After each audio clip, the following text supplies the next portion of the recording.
2024 மக்களவை தேர்தலில் 400 இடங்களை கைப்பற்ற வேண்டும் என்ற மாபெரும் இலக்குடன் பாஜக காய் நகர்த்தி வருகிறது.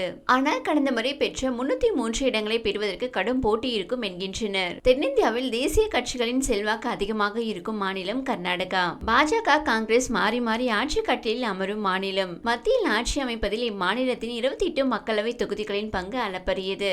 கடந்த 2019 தேர்தலில் பாஜக 25 இடங்களை கைப்பற்றியிருந்தது. இதுதான் அக்கட்சி பெற்ற அதிகபட்ச எண்ணிக்கையாகும். வாக்கு சதவீத அடிப்படையில் பார்த்தால் 2009 41.63%, 2014 43.37%, 2019 51.74% என பெற்றிருந்தனர். இந்நிலையில் கர்நாடகாவில் வரும் ஏப்ரல் 26, மே 7 என 2 கட்டங்களாக வாக்குப்பதிவு நடைபெறுகிறது.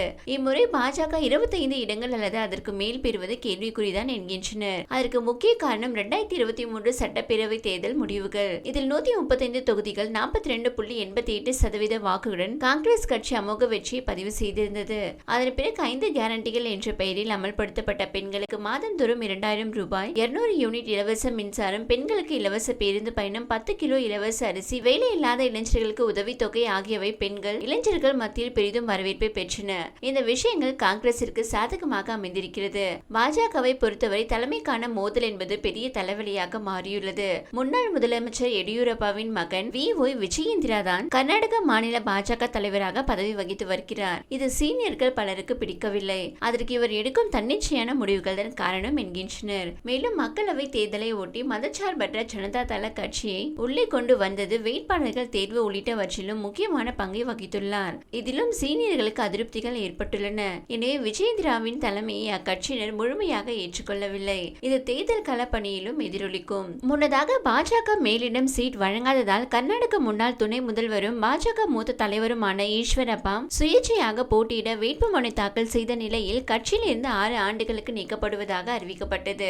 மக்களவை தேர்தலில் தனக்கு ஷிமோகா தொகுதியிலும் தன் மகன் கான்ஷிவுக்கு ஹாவேரி தொகுதியிலும் அவர் சீட் கேட்டார். ஆனால் பாஜக மேலிடம் சீட் வழங்கவில்லை. ஷிமோகா தொகுதியில் முன்னாள் முதல்வர் எடியூரப்பாவின் மகன் ராகவேந்திராவுக்கும், ஹாவேரியில் முன்னாள் முதல்வர் பசவராஜ் பொம்மைக்கும் சீட் வழங்கியது. இதனால் கோபமடைந்த ஈஸ்வரப்பா ஷிமோகா தொகுதியில் சுயேட்சையாக களமிறங்குவதாக அறிவித்தார். இதையடுத்து அமித்ஷா அவரிடம் பேசி முடிவை கைவிடுமாறு கோரினார். அதற்கு ஈஸ்வரப்பா கர்நாடக பாஜக எடியூரப்பா குடும்பத்தின் கட்டுப்பாட்டில் உள்ளது, அவரது இளைய மகன் விஜயேந்திராவை மாநில தலைவர் பதவியில் இருந்து நீக்க வேண்டும் என்று நிபந்தனை விதித்தார். இதனை அமித்ஷா ஏற்க மறுத்தார். இதையடுத்து ஈஸ்வரப்பா சுயேட்சையாக போட்டியிட வேட்புமனு தாக்கல் செய்தார். இந்நிலையில் அவர் கட்சியில் இருந்து நீக்கப்பட்டார். இது போதாது என்று பிரதமர் மோடி செய்யும் பரப்புரையில் இஸ்லாமியர்களை குறிவைத்து பேசுவதை எதிர்கட்சிகள் கையில் எடுத்து விமர்சனம் செய்து வருகின்றன. குறிப்பாக மைனாரிட்டி வாக்குகள் மதச்சார்பற்ற ஜனதா தளம் பக்கம் கூட சென்று விடாமல் அப்படியே காங்கிரஸ் கட்சிக்கு விழுவதற்கான சூழலை உருவாக்கி கொண்டிருக்கிறது. அதே சமயம் பாஜக தங்களது வாக்கு வங்கியை தொடர்ச்சியாக தக்க வைத்து வருவது ஆச்சரியமளித்து வருகிறது.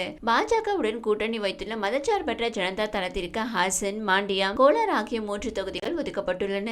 மதச்சார்பற்ற ஜனதா தளத்தை பொறுத்தவரை இது தேர்தல் வாழ்வா சாவா தேர்தல் தான். இவர்களின் வாக்கு வங்கி ஒவ்வொரு தேர்தலிலும் சரிந்து கொண்டே வந்துள்ளது.